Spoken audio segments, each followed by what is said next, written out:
আল্লাহর নবী জনাবে মুহাম্মদুর রাসূলুল্লাহ সাল্লাল্লাহু আলাইহি ওয়াসাল্লাম ইরশাদ করেন,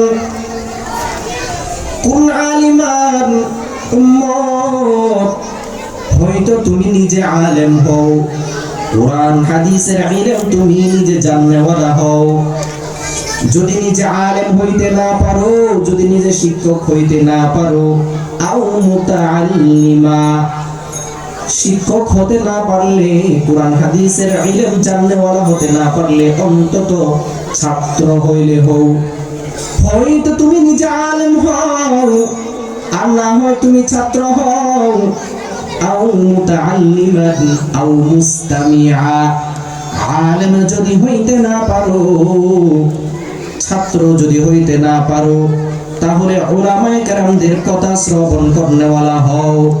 উলামায়ে কেরাম কোরআন হাদিস দেখে দেখে যে সমস্ত কথাবার্তা বলে, কোরআন হাদিস থেকে যে সমস্ত মাসালা বের করে, উলামায়ে কেরাম মানুষদেরকে ফতোয়া দেয়, উলামায়ে কেরাম মানুষদেরকে দিক নির্দেশনামূলক কথা বলে, এই সমস্ত কথাগুলো তোমরা শ্রবণ করনেওয়ালা হও।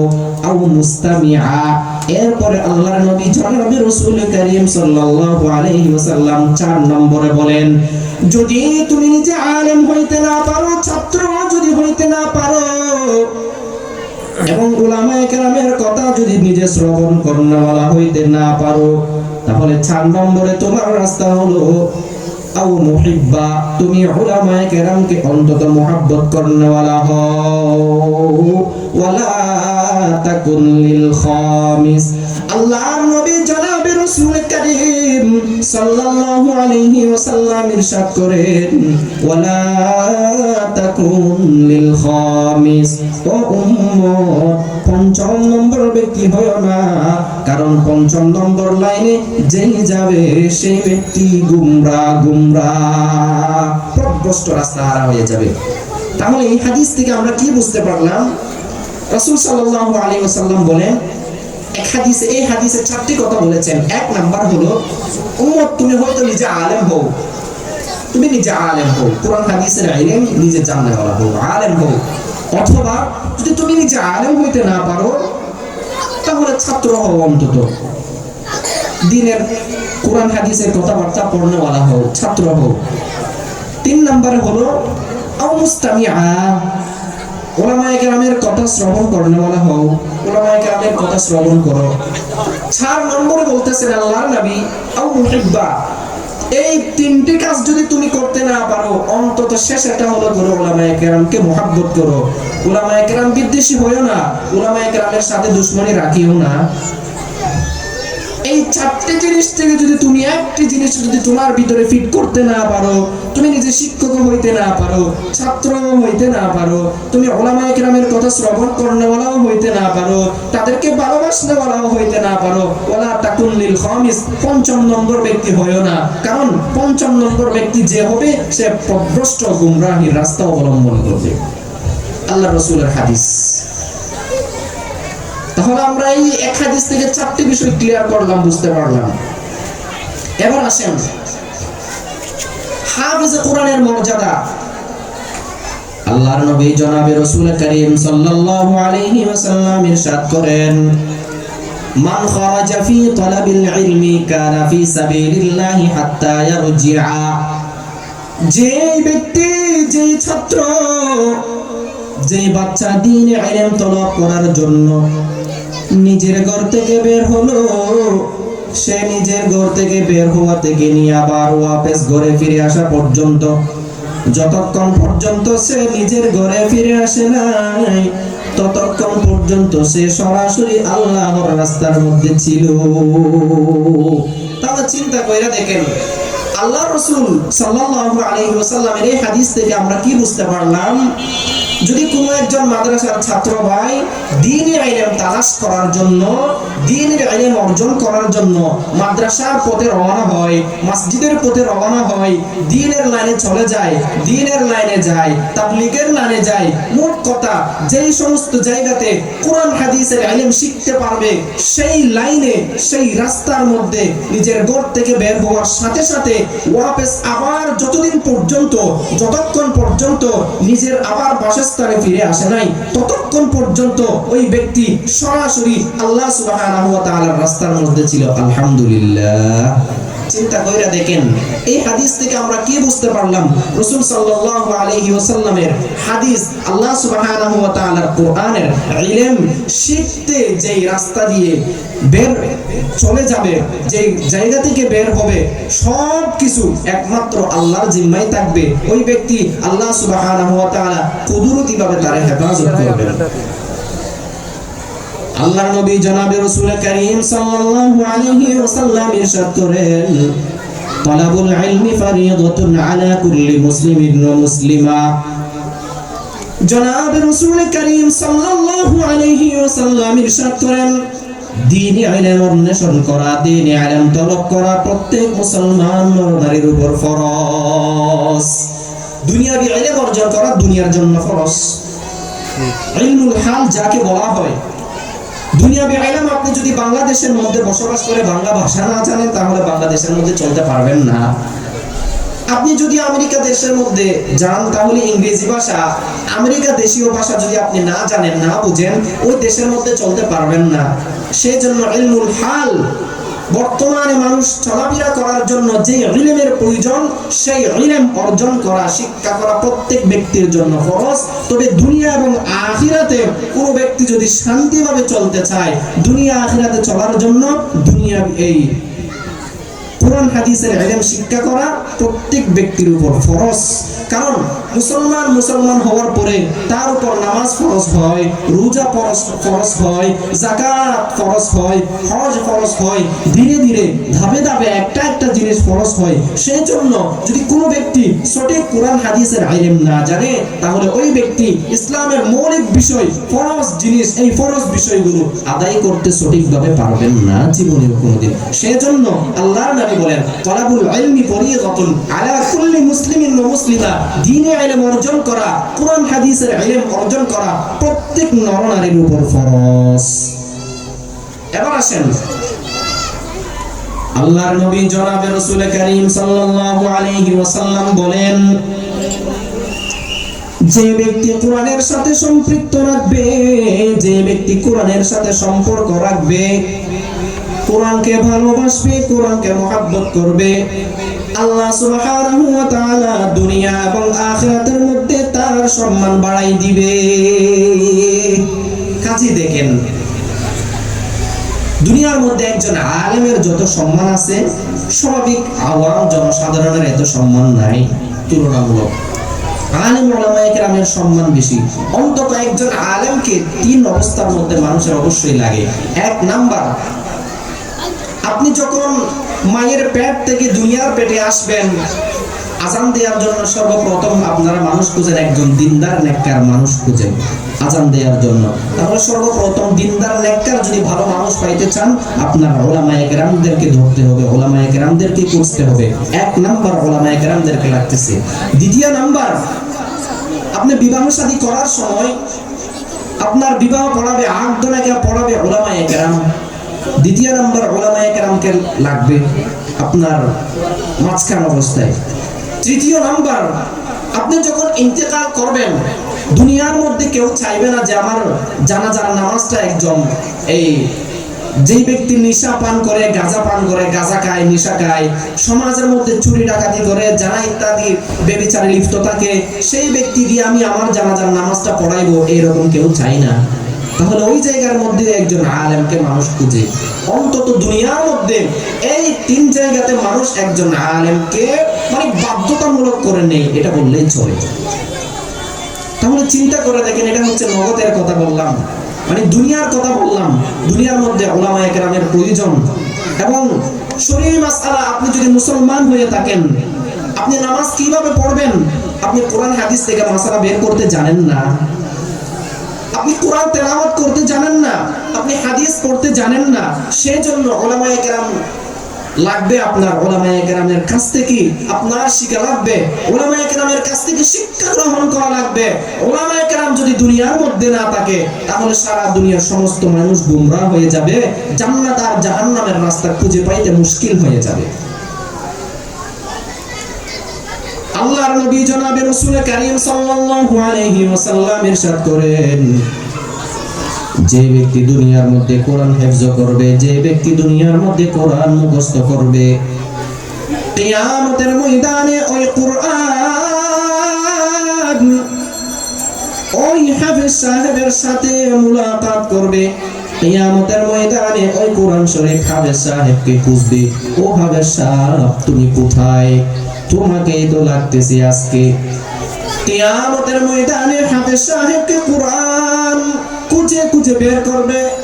আল্লাহর নবী জনাবে রাসূল কারীম সাল্লাল্লাহু আলাইহি ওয়াসাল্লাম বলেন, ইন্নামা ইয়ালকা সাহিবাহু ইয়াউমাল কিয়ামাতি, কিয়ামতের ময়দানে হাফেজ সাহেবের সাথে কোরআন মুলাকাত করবে।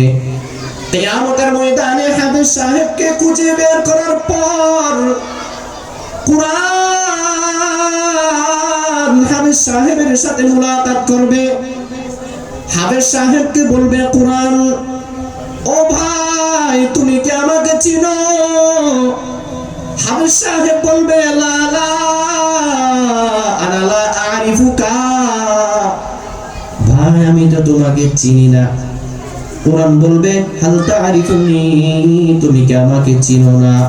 হাফেজ সাহেব বলবে, লা লা আরিফুকা, আমি তো তোমাকে চিনি না ভাই। কোরআন জবাব দিয়ে দিবে, আনা সাহিবুকাল কুরআন, আমি হলাম তোমার ওই দুনিয়ার সাথী আল কুরআন। হাফেজ সাহেব আশ্চর্য হয়ে যাবে, কিরে ভাই কি অবস্থা, এরকম অবস্থা কেন? তুমি তো দুনিয়ার মধ্যে কোরআন ছিলে, আজকে তুমি এখানে মানুষের রূপ কেন? কোরআন জবাব দিয়ে দিবে, আল্লাহ সুবহানাহু ওয়া তাআলা আমাকে এইভাবে সহজ করার জন্য, আপনি আমাকে যেন ভালোভাবে বিশ্বস্ত মানুষ হিসাবে মেনে নেয়ার জন্য এইভাবে আল্লাহ সুবহানাহু ওয়া তাআলা আমাকে কিয়ামতের ময়দানে বেড সূরত ইখতিয়ার করে পাঠাইলেন, আমাকে এখানে প্রেরণ করলেন। মানুষের রূপে যদি আমি আসি তাহলে আপনি আমার সাথে সুন্দরভাবে কথা বলবেন, আমি যদি অন্য রূপে আসি তাহলে আপনি ভয় পেয়ে যাবেন। সেজন্য আল্লাহ সুবহানাহু ওয়া তাআলা আমাকে এইভাবে আপনার সামনে পাঠাইলেন। এবার কোরআন বলবে, আনা সাহিবুকাল কুরআন, আমি হলাম সেই তোমার দুনিয়ার সাথে কোরআন। ওই কোরআন ওয়ালা হাফেজ সাহেব আশ্চর্য হয়ে যাবে, আল্লাহু আকবার, তুমি এখানে কেন? কোরআন বলবে, আল্লাযী আসবাতুকা ফিল জাওয়াহিরি ওয়া আসহারতু লাইলাক, দুনিয়াতে থাকা অবস্থায় আমি তোমাকে ভালো মতো খাইতে দিই নাই, ভালো মতো ঘুমাইতে দিই নাই। আমি তোমাকে রমজান মাসে বিশেষ করে খুব বেশি কষ্ট দিয়েছি। রমজান মাসে আমি তোমাকে ভালো মতো খাইতে দিই নাই। সারাদিন তুমি রোজা রাখার পরে কোরআন তেলাওয়াত করেছো, সারাদিন তুমি রোজা রাখার পরে তারাবির নামাজ আদায় করেছো, সেখানে তুমি সারা রমজানে কোরআন শরীফ খতম করেছো। আজকে দুনিয়ার মধ্যে তুমি অতিরিক্ত কষ্ট করার কারণে, বেশ কষ্ট করার কারণে, আমাকে সব সময় তোমার পাশে রাখার কারণে, তুমি বেশি মুহাব্বত করার কারণে আল্লাহ সুবহানাহু ওয়া তাআলা আজকে এই কিয়ামতের ময়দানে আমি কোরআনকে তোমার উত্তম সঙ্গী বানাই দিয়েছে। সুবহানাল্লাহ। এবার আল্লাহ সুবহানাহু ওয়া তাআলার পক্ষ থেকে আওয়াজ আসবে, আল্লাহ সুবহানাহু ওয়া তাআলার পক্ষ থেকে আওয়াজ আসবে, ফায়ুতাহুল্লাহুল মুলকু বিয়ামিনিহি ওয়াল খুলদা বিয়াসারিহি। ওই কোরআনওয়ালা দুনিয়ার হাফেজের ডান হাতের মধ্যে জান্নাতের চিরস্থায়ী বাদশাহী দান করা হবে। হাফেজ সাহেবের ডান হাতের মধ্যে ফায়ুতাহুল্লাহুল মুলকু বিয়ামিনিহি, হাফেজ সাহেবের ডান হাতের মধ্যে জান্নাতের বাদশাহী দেওয়া হবে, ওয়াল খুলদা বিয়াসারিহি, এবং বাম হাতের মধ্যে জান্নাতের চিরস্থায়ী জায়গা জমির খতিয়ান সার্টিফিকেট দেওয়া হবে। হাফেজ সাহেব আর আশ্চর্য হয়ে যাবে, এগুলো আমাকে কি দিতেছেন? কোরআন বলবে, ভাই চুপ থাকো, আপনাকে যেগুলা দিতেছি এগুলা হচ্ছে খুব বেশি সম্মানের জিনিস। তুমি দুনিয়াতে কোরআনকে বেশি ভালোবাসার কারণে, কোরআনকে বেশি মুহাব্বত করার কারণে আল্লাহ সুবহানাহু ওয়া তাআলা কোরআনকে তুমি বুকে ধারণ করার কারণে আল্লাহ সুবহানাহু ওয়া তাআলার পক্ষ থেকে আজকে তোমাকে সম্মান করা হচ্ছে। এরপরে আল্লাহ সুবহানাহু ওয়া তাআলার পক্ষ থেকে ফেরেশতা আসবে। ফেরেশতা আসার পর ওই কোরআনওয়ালার মা বাবাকে ডাকবে। কোরআনওয়ালার মা বাবাকে ডাকার পরে কোরআনওয়ালার মা বাবাকে ডাকার পরে 2 জোড়া জান্নাতের পোশাক পরিয়ে দেওয়া হবে। কোরআনওয়ালার মা বাবাকে ডাকার পরে 2 জোড়া জান্নাতের পোশাক পরিয়ে দেওয়া হবে। কোরআনওয়ালার মা বাবা আশ্চর্য হয়ে যাবে, এইগুলা কে পড়াইতেছেন, হঠাৎ করে আমাকে এই পোশাক কেন পড়াইতেছেন? কোরআনওয়ালার মা বাবা বলবে, আল্লাহ সুবহানাহু ওয়া তাআলার কুদরতি ফেরেশতা বলবে,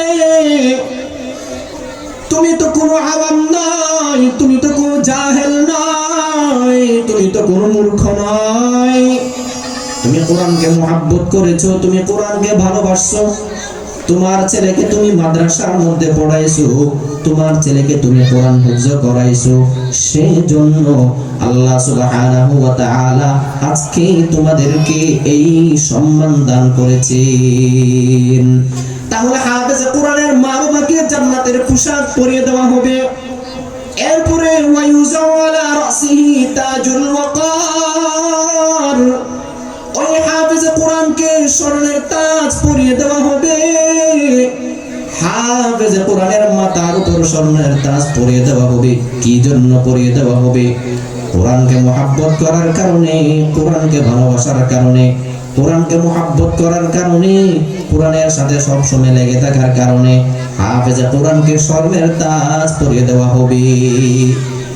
এবং হাফেজ কোরআনের মা বাবাকে আল্লাহ সুবহানাহু ওয়া তাআলা কিয়ামতের ময়দানে শাহী সিংহাসনের উপর তুলে হাফেজ কোরআনের মা বাবাকে স্বর্ণের তাজ পরিয়ে দেওয়া হবে। মুসলমান ইমানদার আল্লাহর গোলাম, খুব ভালো করে শুনে রাখেন ও আম্মা জানেরা, ও আব্বা জানেরা, দুনিয়ার মধ্যে যারা আলেম হয়েছে, যারা হাফেজ হয়েছে, তাদের আম্মা জান ও আম্মা জান, আপনারাও আম্মা জান, তাদের আব্বা জানো আব্বা জান, তাদের আম্মা জানো আম্মা জান, ওই এলাকার মানুষ মানুষ, আপনারাও মানুষ। এই এলাকা থেকে যদি হাফেজ কোরআন উঠতে পারে, এই ঘর থেকে যদি হাফেজ কোরআন উঠতে পারে, আপনাদের এই এলাকা থেকে কেন হাফেজ কোরআন উঠতে পারবে না? আপনাদের এই ঘর থেকে কেন হাফেজ কোরআন উঠতে পারবে না? আপনার ছেলে কেন হাফেজ হইতে পারবে না? আপনার মেয়ে কেন হাফেজা হইতে পারবে না? আপনার সন্তান কেন আলেম হইতে পারবে না? ও মুসলমান ইমানদার আল্লাহর গোলাম, খুব ভালো করে শুনেন।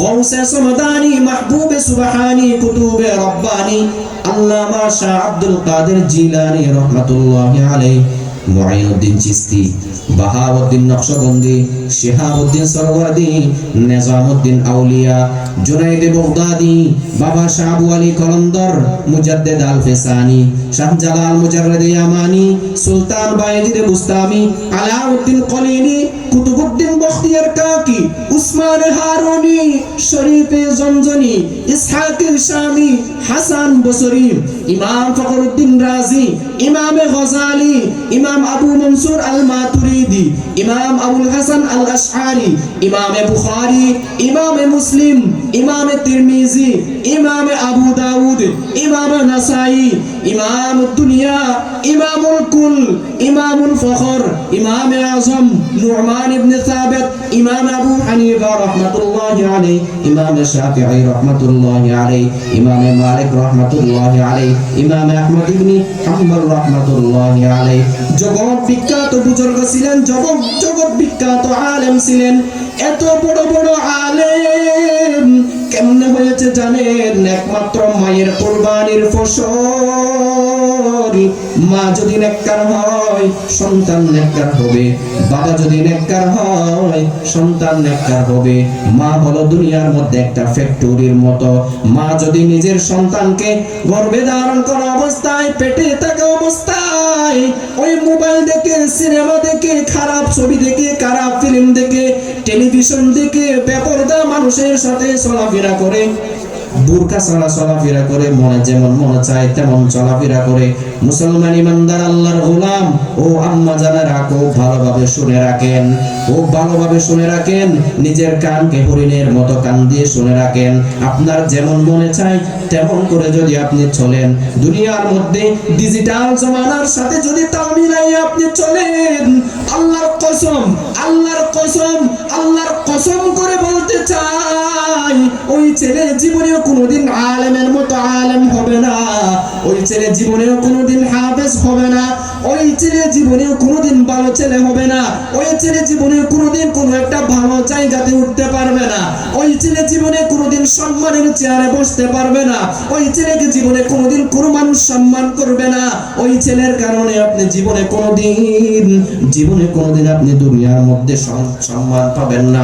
মুসলমান ইমানদার আল্লাহর গোলাম ও আম্মা জানেরা ও আব্বা জানেরা, এই যে 40 জন বড় বড় আলেমের নাম বললাম, ওনার আম্মা জানো আম্মা জান, ওনার আম্মা জানো আব্বা জান, আপনারাও আম্মা জান, আপনারাও আব্বা জান। এদের ঘর থেকে, এদের গর্ভ থেকে এত বড় বড় আল্লাহওয়ালা কেমনে বের হয়েছে? একমাত্র মায়ের কুরবানির ফসল, মায়ের চোখের পানির ফসল। হযরত আনোয়ার শাহ কাশ্মীরি রাহমাতুল্লাহি আলাইহি খাতামাতুল মুহাদ্দিসিন, জগৎ বিখ্যাত দার্শনিক, জগৎ বিখ্যাত আল্লাহর ওলি, এত বড় আলেম, একবার যদি যে কোনো একটা পড়া পড়ে এইভাবে নজর লাগাইলে লাগাতার 40 বছর পর্যন্ত হযরত আনোয়ার শাহ কাশ্মীরি রাহমাতুল্লাহি আলাইহির মনে থাকতো। ও আম্মা জানেরা, একবার পড়া পড়লে, একবার যে কোনো একটা পড়া পড়লে লাগাতার 40 বছর পর্যন্ত কেমনে মনে থাকতো? খুব ভালোভাবে শুনেন, একমাত্র তাদের মায়ের কুরবানির ফসল। বলেন হুজুর, মায়ের কুরবানির কেমনে ফসল? আবার হযরত আনোয়ার শাহ কাশ্মীরি রাহমাতুল্লাহি আলাইহি যখন নিজের মায়ের পেটে আসছে, যখন গর্ভে আসছে, হযরত আনোয়ার শাহ কাশ্মীরি রাহমাতুল্লাহি আলাইহির আম্মা জান জীবনে কোনোদিন বেপরদা চলে নাই, বুরকা ছাড়া জীবনে কোনোদিন বের হয় নাই, অপরিচিত পুরুষের সাথে জীবনে কোনোদিন কথা বলে নাই, ডিজিটাল জামানার সাথে তাল মিলাইয়া চলে নাই, জীবনে কোনোদিন যেমন মনে চায় তেমন চলে নাই, জীবনে কোনোদিন 5 ওয়াক্ত নামাজ তিলাল করে নাই, 5 ওয়াক্ত নামাজ বা 5 ওয়াক্ত নামাজ ওয়াক্ত মতো সময় মতো আদায় করেছে, নামাজের সময় হয়ে গেলে নামাজ আদায় করেছে, যে সময় ইসলামের যে হুকুম আহকাম সামনে আসছে ওইটা ঠিক আল্লাহ সুবহানাহু ওয়া তাআলা যেমনে বললেন, আল্লাহর নবী যেমনে বললেন, ঠিক সেইভাবে আদায় করার চেষ্টা করেছে। 5 ওয়াক্ত নামাজ সময় মতো আদায় করেছে, বেশি বেশি নফল নামাজ পড়েছে, সালাতুল হাজাত পড়েছে, সালাতুত তাসবিহ পড়েছে, মাগরিবের নামাজের পরে সালাতুল আওয়াবিন 4 রাকাত আদায় করেছে, ফজরের নামাজের পর জিকির আজকার করেছে, কোরআন তেলাওয়াত করেছে, ফজরের নামাজের পরে সূর্য উঠে যাওয়ার পরে ইশরাকের নামাজ আদায় করেছে, মাগরিবের নামাজের পরে আওয়াবিরের নামাজ আদায় করেছে, শেষ রাতে যখন হয়ে যায় তাহাজ্জুদের নামাজের জন্য উঠে যায়। ও আম্মা জানেরা, ও আব্বা জানেরা, খুব ভালোভাবে শুনে রাখেন, এই শেষ রাত, এই শীতকাল খুব বরকতময় একটা মাস। বলেন হুজুর কেমনে বরকতময় মাস? আবার শীতকালের রাত লম্বা হয়, আপনি যখন 2টা 3টার দিকে যখন হয়ে যাবে, যখন উঠে যাবেন, আপনি ঠান্ডা পানি দিয়ে ওযু কইরা আপনি যখন নামাজের মধ্যে দাঁড়ায় যাবেন, আপনি যখন তেলাওয়াত শুরু করবেন, আলহামদুলিল্লাহি রাব্বিল আলামিন আর রহমানির রহিম মালিকি ইয়াউমিদ্দিন ইয়াকা না'বুদু ওয়া ইয়াকা নাস্তাঈন ইহদিনাস সিরাতাল মুস্তাকিম সিরাতাল লাযীনা আন'আমতা আলাইহিম গায়রিল মাগদুবি আলাইহিম ওয়ালাদ-দাল্লিন আমিন। এইভাবে যখন আপনি কোরআন তেলাওয়াত করবেন, নামাজ যখন আদায় করবেন, আল্লাহর কাছে যখন আপনি দোয়া করবেন, চোখের পানি যখন ছেড়ে দিবেন, আল্লাহর কাছে যখন কান্না করে দোয়া করবেন, আল্লাহ সুবহানাহু ওয়া তাআলা আপনার দোয়া কবুল করে ফেলবে কোনো সন্দেহ ছাড়া। কারণ রাহমাতাল লিল আলামিন বলেন, হাদিস শরীফের মধ্যে এসেছে, যে ব্যক্তি শেষ রাতে উঠবে যখন সমস্ত মানুষ ঘুমে ভেপুর, পশু পাখি পর্যন্ত ঘুমের মধ্যে লিপ্ত, ওই সময়ের মধ্যে যখন আপনি ঘুম থেকে উঠে যাবেন, উঠার পর ঠান্ডা পানি দিয়ে ওযু কইরা যখন আপনি নামাজ আদায় করবেন, আল্লাহর কাছে যখন কান্নাকাটি করবেন, রাহমাতাল লিল আলামিন বলেন আল্লাহ সুবহানাহু ওয়া তাআলা কোনো সন্দেহ ছাড়া আল্লাহ সুবহানাহু ওয়া তাআলা আপনার দোয়া কবুল করে নেবে। অতি গভীর হয় রজনী যখন নীরবে প্রভুর নাম জপিও তখন, প্রভুর করুণা যদি পাই বাড়ি চাও, গভীর রাতে উঠে আল্লাহর গুণগান গাও। মুসলমান ইমানদার আল্লাহর গোলাম ও চট্টগ্রামের মানুষ ও আল কারিম হাফেজিয়া মাদ্রাসার আশেপাশের মানুষ, যারা এই মাদ্রাসার মধ্যে, যারা এই হিফজখানার মধ্যে আপনার সন্তানকে পড়াইতেছেন, আপনার সন্তানকে কোরআন মুখস্থ করার জন্য যারা এই মাদ্রাসার মধ্যে দিবেন, আল্লাহর কসম করে বললে গুনাহ হবে না রে ভাই, আল্লাহর কসম করে বললে হারিস হবে না।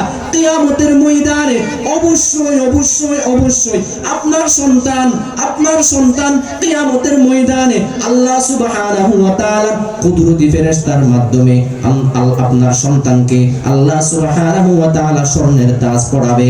আপনার সন্তান সম্মানী হবে, আপনার সন্তানের কারণে আল্লাহ সুবহানাহু ওয়া তাআলা আপনাদেরকে স্বর্ণের তাজ পরাবে। ওয়া ইউযাউ আলা রাসিহি তাজুল ওয়াকার, কিয়ামতের ময়দানে হাফেজ কোরআনের মাথার উপর এই স্বর্ণের তাজ রাখা হবে। ও ভাইরা, আল্লাহর নবীর হাদিস মিথ্যা নয়, আল্লাহর কোরআন মিথ্যা নয়, উলামায়ে কেরামের কথা মিথ্যা নয়। তাকায়া দেখেন, আপনার আশেপাশের ঘরে যদি একজন হাফেজ পড়তে পারে, আপনার আশেপাশের ঘরে যদি একজন আলেম পড়তে পারে, একজন যদি দ্বীনের বড় দাঈ উঠতে পারে, তাহলে আপনিও তো তার মতো মানুষ। আপনার ঘর থেকে আপনার ছেলে কেন দ্বীনের বড় দাঈ হবে না? আপনার ছেলে কেন হাফেজ হবে না? আপনার মেয়ে কেন হাফেজা হবে না? আপনার মেয়ে কেন নেককার হবে না? প্রিয় ভাইয়েরা রে আমার, দুনিয়ার মধ্যে যে যে রকম করে চলতে চায়, আল্লাহ সুবহানাহু ওয়া তাআলা তার সেই রকম করে চলায়। দুনিয়ার মধ্যে যদি আপনি খারাপ মানুষের সাথে চলাফেরা করেন, দুনিয়ার মধ্যে কেউ আপনাকে কিছু বলবে না।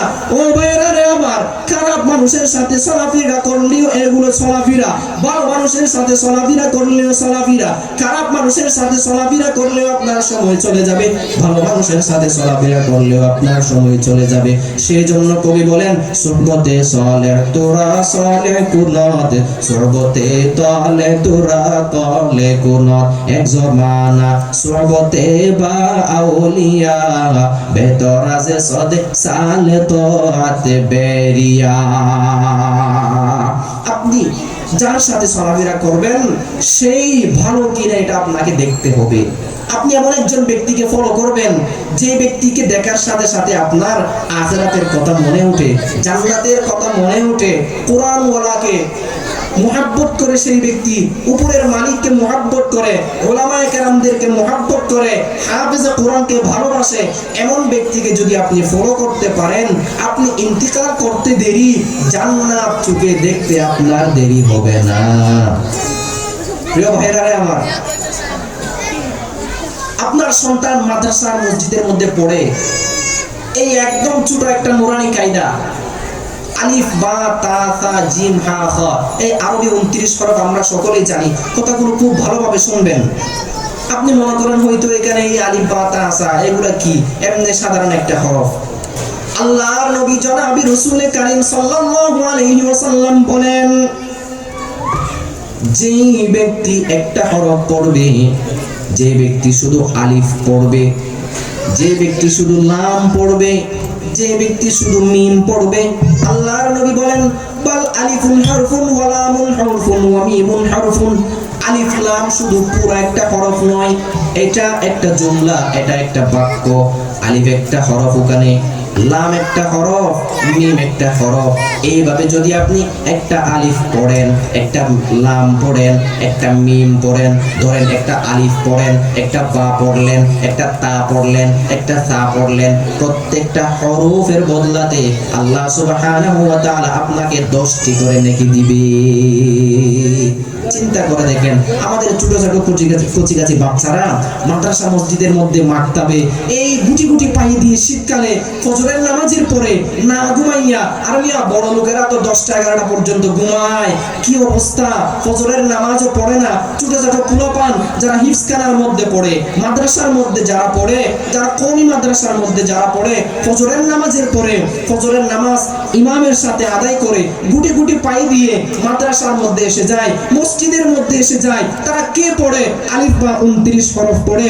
প্রত্যেকটা হরফের বদলাতে আল্লাহ সুবহানাহু ওয়া তাআলা তারা 10টি করে নেকি দিবে। আল্লাহর নবী জনাবে রাসূল কারীম সাল্লাল্লাহু আলাইহি ওয়াসাল্লাম বলেন, ওই যে ছোট বাচ্চা একটি হরফের জায়গাতে 10টি করে নেকি পাবে, সেই নেকি তার সমপরিমাণ তার মা বাবাও পাবে। সুবহানাল্লাহ, তার সমপরিমাণ নেকি তার মা বাবাও পাবে। কোন হুজুর তার মা বাবা তো পড়ে না, কেন পাবে? তার মা বাবা পড়ে নাই, তার মা বাবা তার ছেলেকে পড়াচ্ছে, সেই জন্য পাইতেছে। সন্তান তো ছোট, এই সন্তান যদি কোনো লেখাপড়া কোনো কিছু নাও করে বা গুনাহের কাজ করলে বালেগ হওয়ার আগ পর্যন্ত সেই সন্তানের কোনো গুনাহ লেখা হবে না। সওয়াবের কাজ করলে ওই সওয়াবের ভাগই তার মা বাবা হবে। আচ্ছা, একটা জিনিস কোনোদিন চিন্তা করেছেন, আলিফ, এই আলিফের ভিতরে কি আছে? আল্লাহ রাসূল সাল্লাল্লাহু আলাইহি ওয়াসাল্লামের নাম আলিফ থেকে ইয়া পর্যন্ত 29 হরফের মধ্যে আল্লাহ সুবহানাহু ওয়া তাআলা ঢুকাই দিয়েছে। সুবহানাল্লাহ। যেমন দেখেন, আপনি যদি আলিফ বলেন, আলিফ দিয়ে যদি আপনি টান দেন, আলিফ থেকে আমার নবীর একটা নাম বের হবে, আহমদ। আল্লাহর নবী জনাবে রাসূল কারীম সাল্লাল্লাহু আলাইহি ওয়াসাল্লামকে কোন সময় আল্লাহ সুবহানাহু ওয়া তাআলা আহমদ বলে সম্বোধন করেছেন। তাহলে আপনি আলিফ যখন পড়েছেন, আলিফের ভিতরে আমার নবীর একটা নাম আছে, আহমদ। আল্লাহ সুবহানাহু ওয়া তাআলা কোরআনে বলেন, মুবাশশিরুন বিরাসূলিন ইয়াতি মিন বাদি ইসমিহি আহমদ। আপনি যখন আলিফ পড়লেন, আলিফের ভিতরে আমার নবীর একটা নাম আছে, আহমদ। আপনি যখন বা পড়বেন, বা এর ভিতরে আমার নবীর একটা নাম আছে। বলে, হুজুর এই নামটা কি? বাশীর। আমার নবী আল্লাহর নবী সাল্লাল্লাহু আলাইহি ওয়াসাল্লামকে কোন সময় আল্লাহ সুবহানাহু ওয়া তাআলা বাশীর বলে সম্বোধন করেছেন। তাহলে আপনি আলিফ যখন পড়েছেন, আলিফের ভিতরে আমার নবীর একটা নাম পাইলেন, আহমদ। আপনি যখন বা পড়লেন, বা এর ভিতরে আমার নবীর একটা নাম পাইলেন, বাশীর। বাশীর, বা এর ভিতরে আপনি পেয়ে গেলেন। আপনি যখন তা পড়বেন, তা এর ভিতরে আমার নবীর একটা নাম ঢুকে আছে, তাকি। আল্লাহ সুবহানাহু ওয়া তাআলা আমার নবীকে কোন সময় তাকি বলে সম্বোধন করেছেন। আপনি যখন সা পড়বেন, সা এর ভিতরে আমার নবীর একটা নাম ঢুকাইয়া আছে। বলে, হুজুর সা এর ভিতরে আমার নবীর নাম কেমনে ঢুকাইয়া? আপনি ওয়াস সামাই ওয়াত তারিক ওয়া মা আদরাকা মাত তারিক আন-নাজমুস সাকিব। আল্লাহর নবী জনাবে রাসূল কারীম সাল্লাল্লাহু আলাইহি ওয়াসাল্লামকে কোন সময় আল্লাহ সুবহানাহু ওয়া তাআলা সাকিব বলেও ডাকছেন, ধ্রুব তারা। আপনি যখন জিম পড়বেন, জিমের ভিতরে আমার নবীর একটা সুন্দর নাম ঢুকাইয়া আছে। বলে, হুজুর জিমের ভিতরে কি নাম আবার? আল্লাহ সুবহানাহু ওয়া তাআলা আমার নবীকে কোন সময় জামিল বলে সম্বোধন করেছেন। আপনি যখন হা পড়বেন, হা এর ভিতরে আমার নবীর একটা নাম আছে, হামেদ। হামেদ। আল্লাহর নবী জনাবে রাসূল কারীম সাল্লাল্লাহু আলাইহি ওয়াসাল্লামকে আল্লাহ সুবহানাহু ওয়া তাআলা কোন সময় হামেদ বলে সম্বোধন করেছেন। এরপর হা, এরপরে খ।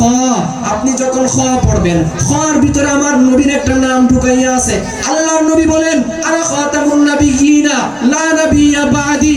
আল্লাহর নবী জনাবে রাসূল কারীম সাল্লাল্লাহু আলাইহি ওয়াসাল্লামের একটি নাম খ এর ভিতরে ঢুকাইয়া আছে, জিম হা খ। এরপর হচ্ছে দাল।